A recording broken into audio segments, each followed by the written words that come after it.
Critics have at one point or another referred to the President of Kenya, William Ruto, as a puppet of the West, amid a growing perception that his presidency was set on prioritizing interests of the Western powers over Kenyan and African interests.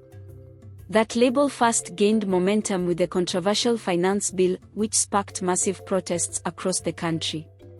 This bill introduced new taxes on basic commodities and services, including a housing levy that many viewed as an added burden to low- and middle-income Kenyans. Critics have cited these measures as mirroring the interests of international financial institutions, including the IMF and World Bank, which have advocated for tax reforms and austerity policies. While Ruto characterized the bill as the only thing that could guarantee Kenya's economic stability, its perceived alignment with Western economic directives only inflamed discontent among many Kenyans.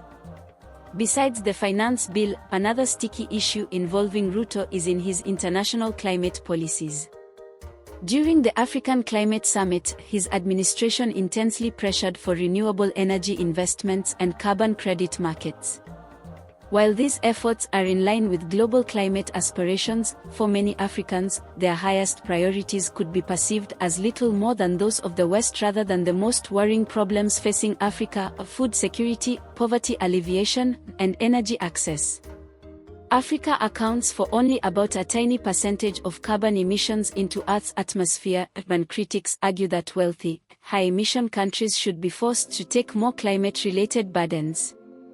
His support for Western-driven climate agendas made many raise their eyebrows as to whether his policies were indeed oriented to the African solution or just nodded in the direction of global Western interests.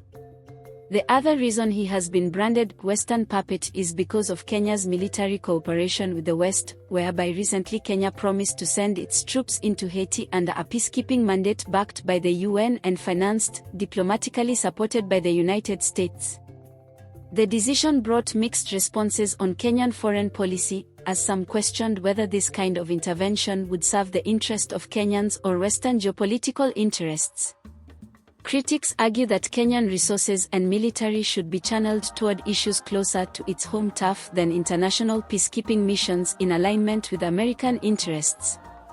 These cases put together show the challenges Ruto faces in balancing foreign partnerships with national interests. Though his regime considers these alliances pragmatic, critics say they only threaten Kenya's independence and economic sovereignty. The feeling that Ruto's policies are no different from those of the West has brought into focus a broader debate across Africa: the degree to which the continent should partner with or resist global powers.